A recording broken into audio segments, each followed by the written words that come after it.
बिस्मिल्लाहिर्रहमानिर्रहीम। नाज़रीन अस्सलाम वालेकुम, मैं हूँ इमरान मसीन। नाज़रीन, आज सुप्रीम कोर्ट में नए अदालती साल की तकरीब में chief justice of Pakistan justice Qazi Faez Isa, attorney general for Pakistan Mansoor Usman Awan, supreme court bar के सदर शहजाद शौकत और पाकिस्तान बार कौंसिल के vice chairman Farooq H Naek ने तकरीर की है, ख़िताब किया है नए अदालती साल की तकरीब से।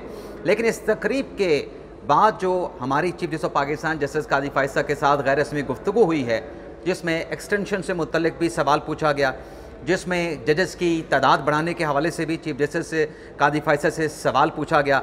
इसके अलावा चीफ जस्टिस काजी फ़ाइज़ ईसा से जो 6 जजेस का ख़त है, उस ख़त के हवाले से समाअत क्यों नहीं मुकर्रर की जा रही, उस सवाल का भी चीफ जस्टिस काजी फ़ाइज़ ईसा ने क्या जवाब दिया।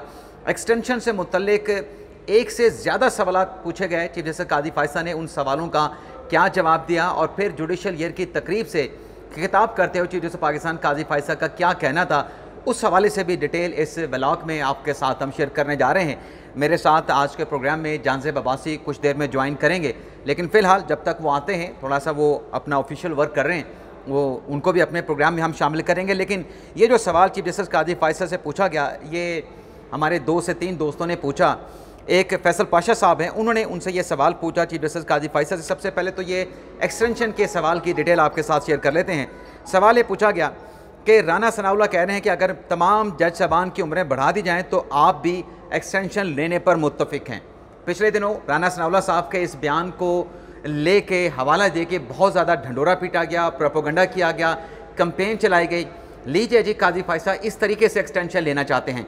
लेकिन आज वो सवाल किया फैसल पाशा ने, तो उस पर काजी फ़ाइज़ ईसा साहब ने क्या जवाब दिया।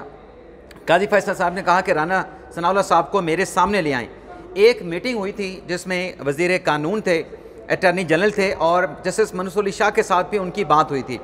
काजी फ़ाइज़ ईसा साहब ने कहा कि उस मीटिंग में जिसमें ये कानून साजी के हवाले से, आईन तरमीम के हवाले से बताया गया कि वो चीफ जस्टिस साहबान की मुद्दत मुलाज़मत में तौसीक़ करना चाहते हैं, तो काजी फ़ाइज़ ईसा साहब ने कहा कि वज़ीर कानून ने कहा था कि तमाम चीफ जस्टिस की मुद्दत में मुलाज़मत में तौसीक़ कर रहे हैं। तो काजी फ़ाइज़ ईसा ने कहा कि जब मुझे ये बताया गया वज़ीर कानून की तरफ से, तो मैंने साफ जवाब दिया कि मैंने नहीं लेनी, मुझे कबूल नहीं, बाकियों के लिए बेशक आपने करना है, आप कर दें, मुझे नहीं चाहिए।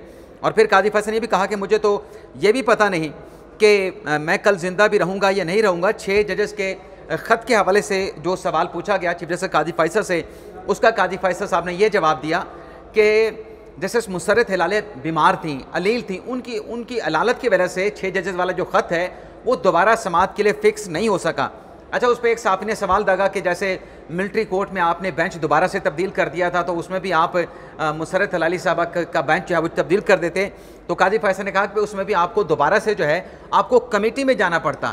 तो कमेटी में क्यों नहीं चेंज किया बेंच, इस पर जब सवाल किया एक और साफ़ी ने, फिर कमेटी फिर मुसर्रत हिलाली साहब को निकाल देती और नया बेंच बना देती। तो इस पर काजी फ़ाइज़ ईसा ने कहा कि ये सवाल फिर आप मुझसे ना पूछें, ये फिर आप कमेटी से सवाल पूछें, क्योंकि बेंच जो है अब चीफ जस्टिस नहीं बनाता, अब बेंच जो है वो कमेटी बनाती है। और फिर जस्टिस काजी फ़ाइज़ ईसा ने भी कहा कि जस्टिस मुसर्रत हिलाली नसाजी तबाह की वजह से नहीं आ रही थी, तो उस वजह से बेंच जो है वो उनका 6 जजेस के हवाले से जो है वो नहीं बन पा रहा था। एक और साफ़ी ने सवाल किया कि ये लेजिस्लेशन हो रही है जिसमें सुप्रीम कोर्ट के जजेस की जो तादाद है वो बढ़ाई जा रही है, तो जिस पर चीफ जस्टिस काजी फ़ाइज़ ईसा का ये जवाब था कि देखें सुप्रीम कोर्ट के जजेस की तादाद जो है वो 16 और एक चीफ जस्टिस होता है तो 17 की मजमूई तादाद है। तो सबसे पहले तो आप मुझसे ये सवाल पूछें कि सुप्रीम कोर्ट के जजेस की तादाद मुकम्मल नहीं हो रही थी, यानी 17 का कोरम क्यों नहीं पूरा हो रहा था। हमने तो 17 के कोरम को पूरा किया। सालों तक सुप्रीम कोर्ट जो है वो नामुकम्मल थी। हाँ, काजी फ़ाइज़ ईसा साहब ने कहा कि जो आपने सवाल पूछा है कि कोई जजेस की तादाद बढ़ाने के हवाले से कानून आ रहा है, कोई लेजिस्लेशन होने जा रही है, तो मैं इसके ऊपर कोई तबसरा तो नहीं कर सकता। ये पार्लियामेंट का अख्तियार है, कानून साजी करना, जजेस की तादाद बढ़ाना और लेजिस्लेशन करना पार्लियामेंट का अख्तियार है। मैं एक जज होने के नाते इस लेजिस्लेशन पे जो कि पार्लियामेंट ने करनी है नहीं करनी, मैं इस पर कोई तबसरा नहीं कर सकता, तज्जिया नहीं कर सकता, क्योंकि अल्टीमेटली अगर ये कानून ठीक ना हुआ तो चैलेंज होगा, और जब चैलेंज होगा तो फिर हमारे सामने आएगा, तो मैं इस पर कैसे तबसरा कर सकता हूँ।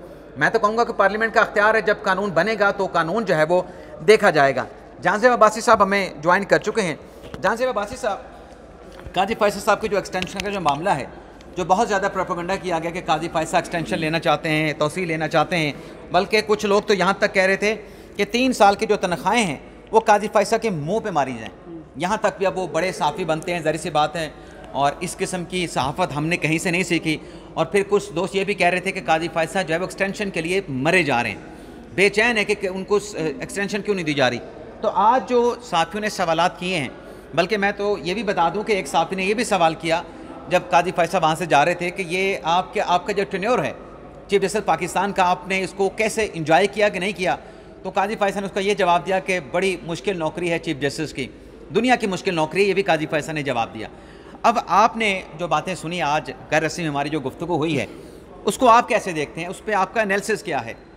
इमरान वसीम, ये कोई नई बात नहीं की चीफ जस्टिस ऑफ पाकिस्तान काजी फायद ईसा साहब ने। ये वही बातें हैं जो रिपोर्ट हो चुकी हैं, और इस पे लॉ मिनिस्टर भी ये कमेंट कर चुके हैं कि जब किसी किस्म की तौसीह नहीं लेना चाहते चीफ जस्टिस काजी फायद साहब। जी, कि वो तौसीह नहीं लेना चाह रहे, और उन्होंने ये कहा है कि अगर आप ये मेरी ज़ात के लिए करना चाह रहे हैं तो मेरे लिए बिल्कुल भी ना कीजिएगा और ना मैं लूँगा। और यही स्टेटमेंट फिर उसके बाद कहीं ना कहीं मुख्तलिफ वज़रा की जानिब से दी गई। तो ये वो कंटिन्यूएशन है जो लॉ मिनिस्टर साहब ने कहा, या दीगर जो वफाकी वज़रा, या इवन राना सनाउल्लाह साहब ने जो स्टेटमेंट दी, तो वो चीज़ें कहीं ना कहीं आपस में मैच ज़रूर हो रही हैं। लेकिन एक सवाल ये ज़रूर है कि अगर पार्लियामेंट आइन साजी कर देती है तो पार्लियामेंट की बालादस्ती के ऊपर तो सुप्रीम कोर्ट के फ़ैसले, और बिलखसूस जो हालिया नैब तरमीम का फ़ैसला है, जिसमें सुप्रीम कोर्ट ने एक मरतबा फिर ये होल्ड किया है कि चीफ जस्टिस ऑफ पाकिस्तान या सुप्रीम कोर्ट के दीगर जजेस जो हैं वो पार्लियामेंट की चौकीदारी के लिए नहीं बैठे हुए, हम यहाँ पे गेट कीपर नहीं हैं। तो फिर ऐसी सूरत हाल में क्या होगा, ये बड़ी इंटरेस्टिंग सूरत हाल है। नहीं, वो आपकी बात ठीक है, वो आपकी बात ठीक है कि अगर हुकूमत कोई लेजिस्लेशन कर लेती है और लेजिस्लेशन के ज़रिए जजेस की जो मुद्दत मुलाजमत है उसमें रिटायरमेंट एज है उसमें इजाफा कर देती है, तो ज़री सी बात है उससे चीफ जस्टिस काजी फायद साहब की रिटायरमेंट एज में भी इजाफा होगा। लेकिन उसमें फिर सवाबदीद चीफ जस्टिस काजी फायद साहब की अपनी होगी कि वो लेना चाहते हैं नहीं लेना चाहते। मेरी तो राय ये है कि बिल्कुल ले लेनी चाहिए। जिस तरीके से प्रोपोगंडा किया गया, आज आपने देखा कि जब कमरा अदालत में एक वो रेफरेंस के दौरान जब बात हुई कि आइंदा साल क्या होगा, तो काजी फायद साहब ने कहा कि आइंदा साल भी हम बेहतर इक़दाम इंसाफ की फराहमी के उठाते रहेंगे। तो कितने लोगों के चेहरों से जो है जो एक वो चमक थी वो उड़ गई कि काजी फायद साहब नहीं जा रहा, और बहके दिखाई दे रहे थे। ये वैसे गेस्ट था बहुत सारे लोगों का जो कोर्ट रूम में बैठे हुए थे, चाहे वो वकला हों या साफ़ी हों, कि कहीं ना कहीं चीफ जस्टिस काजी फायद ईसा इस इशू पे कमेंट करेंगे, लेकिन उन्होंने बहरहाल कमेंट नहीं किया। और इसमें कोई दो राय नहीं है जी कि पार्लियामेंट कॉम्पिटेंट तो है ना जी। पार्लियामेंट आइन भी बना सकता है, आइन में तरमीम भी कर सकता है, पार्लियामेंट कानून भी बना सकता है, और उस लेजिस्लेशन को जब कोर्ट्स में चैलेंज किया जाता है तो अदालतें हत्तल इम्कान कोशिश करती हैं कि उस कानून को सेफ़ किया रखा जाए, उसको महफूज बनाया जाए, उस कानून को कलअदम करार ना दिया जाए। उस पर रिसेंट जजमेंट भी हैं और लेकिन अपना इसको जहाँ से भी इस एंगल से भी आप देखें ना कि ये पहली मरतबा है कि मतलब इससे पहले जब ये एक्सटेंशन की बात हो रही थी और वज़ीर कानून का स्टेटमेंट आया, और माशाल्लाह हमारे एक बड़े साफ़ी ने खुद खबर लगाई कि काजी फायद साहब ने एक्सटेंशन लेने से इनकार कर दिया, और फिर वो खुद प्रोपोगेट करते रहे अपने व्लॉग्स में, अपने तबसरों में, टीवी पे बैठ के, सोशल मीडिया के दीगर यूट्यूब चैनल्स पे बैठ के काजी फायद साहब तो एक्सटेंशन लेना चाहते हैं। वो तो एक्सटेंशन के अलावा उनके पास कोई ऑप्शन है नहीं, वो कोई दूसरा ऑप्शन ना दे रहे हैं ना कोई दूसरा ऑप्शन ले रहे हैं, वो तो सिर्फ एक्सटेंशन के लिए बेताब बैठे हैं। लेकिन उसके बाद वज़ीर कानून ने कंट्राडिक्शन कर दी, अपना अटर्नी जनरल ने भी कहा, वफाकी वज़रा की जानिब से भी कहा गया। लेकिन ये आज पहला बाज़ाब्ता स्टेटमेंट आप कह लें कि काजी फायद साहब का है जिसमें उन्होंने जवाब दिया है वाज़े तौर पे जी। तो इस हवाले से तो एक बड़ी डेवलपमेंट है ना जी। बिल्कुल। क्या काजी फायद साहब को ये कहना चाहिए था, इसके ऊपर जवाब देना चाहिए था? मेरे ख्याल से तो नहीं, कोई ज़रूरत नहीं थी। नहीं, मेरे ख्याल में अगर उन्होंने, क्योंकि बहुत ज़्यादा तबसरे इसके ऊपर हो रहे थे, तो अगर उन्होंने उस पर कमेंट कर भी दिया है तो इसमें कोई बुरी बात नहीं है। दूसरी बात, जैसे मैंने आपको पहले आगाज़ में मेरे ख्याल से, मैं इसलिए इससे सवाल किया, आप पूरा कीजिएगा, माफ़ी चाहता हूँ दोस्तों से, मैं इसलिए ये कह रहा हूँ कि इसलिए ना कहते कि ये जो लोग इस किस्म का प्रोपेगेंडा कर रहे हैं वो बेनकाब हो रहे हैं, वो एक्सपोज कर रहे हैं अपने आप को, और जब एट द एंड जाके इसका कोई नेट रिज़ल्ट आता तो फिर मेरे ख्याल से वो लोग खुद ही एक्सपोज हो जाते तो ज़्यादा मुनासिब होता। क्या ये भी है, लेकिन मैं आपको एक चीज़ बताऊं कि कमेंट कोई जो मर्ज़ी कहे, जैसे अब मैं और आप बात कर रहे हैं, हमें आज़ादी है बात करने की, हम एक स्पेसिफ़िक पैराई में रह के कमेंट करते हैं, बात करते हैं। इसी तरह से और भी लोगों को ये इख्तियार तो बहरहाल है कि वो कमेंट कर सकें। इसको गैर ज़रूरी मैं इसलिए नहीं समझ रहा कि कमेंट उनको नहीं करना चाहिए था कि ये इशू कम अज़ कम ख़बरों में है, और ये अलग बात है कि इस पर लॉ मिनिस्टर साहब पहले आपको याद है अभी रिसेंटली एक स्टेटमेंट दे चुके हैं जिस पे वो कह चुके हैं कि जी मेरी राना सनाउल्लाह के स्टेटमेंट के बाद दिया था कि भाई राना सनाउल्लाह साहब की बात नहीं, एक्चुअल बात ये है। उन्होंने ये कहा कि यार मेरी आपसे गुजारिश है कि अब इन तबसरों को आप बंद कर दें, ख़त्म कर दें। लेकिन कोई आइन साजी अगर आइन में तरमीम होती है तो फिर क्वेश्चन वही है ना इमरान वसीम साहब के पार्लियामेंट कॉम्पिटेंट है, वो आइन में तरमीम कर सकता है। सर देखें, तो इसमें क्या है? आज के दिन तो काजी फैसल साहब ने जो सवालात हुए उन सवालों का उन्होंने फ़र्दन फ़रन जवाब दिया जी, एक एक सवाल का जवाब दिया।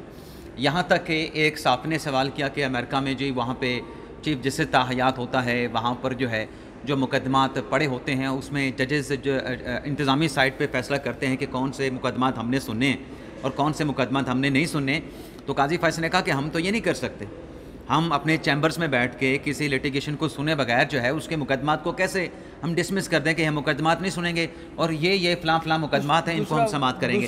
लेकिन कॉन्स्टिट्यूशनल कोर्ट्स है ना वहाँ पे, चले वो जो भी है, लेकिन अब इस पे आप हमारी और हमारे नाजरीन की रहनुमाई फरमाएं कि आज ये जुडिशल ईयर की तकरीब शुरू होने से पहले बहुत ज़्यादा दोस्त बातें कर रहे थे कि काजी फाइसा अपने एक साल की अचीवमेंट में क्या बताएंगे।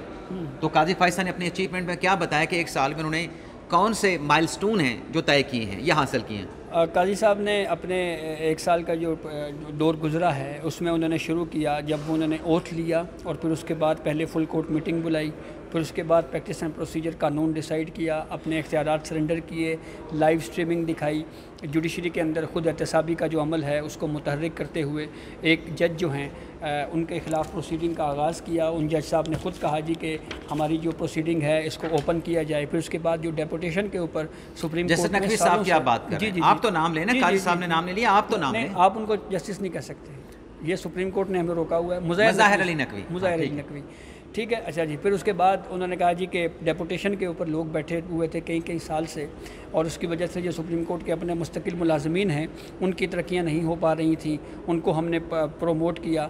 फिर उसके बाद जो सालाना 3 इंक्रीमेंट लगते थे सुप्रीम कोर्ट के मुलाजमीन के, सुप्रीम कोर्ट वो वाहिद इदारा है जिसके मुलाजमीन की दीगर इदारों के मुकाबले में सबसे ज़्यादा तनख्वाहें हैं। तो हमने वो 3 इंक्रीमेंट तो नहीं लगाए, लेकिन साल में एक मरतबा 25,000 रुपया मसावी तौर के ऊपर पुलिस वालों को, मेडिकल फील्ड में, PWD, छोटे मुलाजिम से लेकर बड़े तक सबको हमने 25,000 रुपये हमने उन मुलाजमीन को दिया। फिर उसके बाद मोरों के ऊपर बात हुई और कहा जी कि चीफ जस्टिस के घर के बाहर जो है वो 2 मोर थे जो कि पिंजरे में बंद थे और हमने ना सिर्फ उनको आज़ाद करवाया बल्कि उसके बाद हमने ये वैसे तो कि उन्होंने कहा जी कि एक मुहावरा है जी कि जंगल में तो नाज़रीन उसमें हमारे पास जो है वो बीपर आ गए थे ऑफिस से। तो इसमें चीफ जस्टिस काजी फैसल ने जो अपनी अचीवमेंट गिनवाई पिछले एक साल की, उसमें मज़ाहिर नकवी के रेफरेंस का फ़ैसला किया गया। कहा जाता है कि जब हम दूसरों का एहतसाब करते हैं तो हमें अपने घर का भी एहतसाब करना चाहिए। तो मज़ाहिर नकवी का रेफरेंस सुना गया। शौकत अजीज़ सिद्दीकी के हवाले से बात की गई कि उन्हें कैसे निकाला गया, उसको हम बहाल तो नहीं कर सकते थे लेकिन उनका स्टेटस हमने ज़रूर बहाल कर दिया कि वो जज के तौर पर रिटायर्ड हुए, उनको पेंशनें हमने दिलाई। साबिक सदर परवेज़ मुशर्रफ की वो अपील जो कि कोई चीफ जस्टिस यहाँ पे सुनना नहीं चाह रहा था, वो अपील हमने समाअत के लिए मुकर्रर की। जुल्फ़िकार अली भुट्टो केस का उन्होंने जिक्र किया कि सदारती रेफरेंस आया था, 12-13 साल पढ़ रहा, उसमें भी कोई फैसला नहीं कर रहा था। नस्ला टावर जो कि चीफ जस्टिस गुलजार साहब गिरा के गए थे लेकिन उसमें जो मुतासरीन थे, मुतासरीन को मुआवजा नहीं मिला था, तो वो चीफ जस्टिस काजी फैसल ने कहा कि हमने वो मुआवजा लेके दिया। कराची में तजावज़ात हटाने का हुक्म दिया तो सबसे पहले हमारी जो सुप्रीम कोर्ट के सामने तजावज़ात थी, जो बैरियर लगे हुए थे, सबसे पहले अपनी हमने तजावज़ात का ख़ात्मा किया और फिर हमने दूसरों को हुक्म दिया कि वो तजावज़ात का ख़ात्मा करें।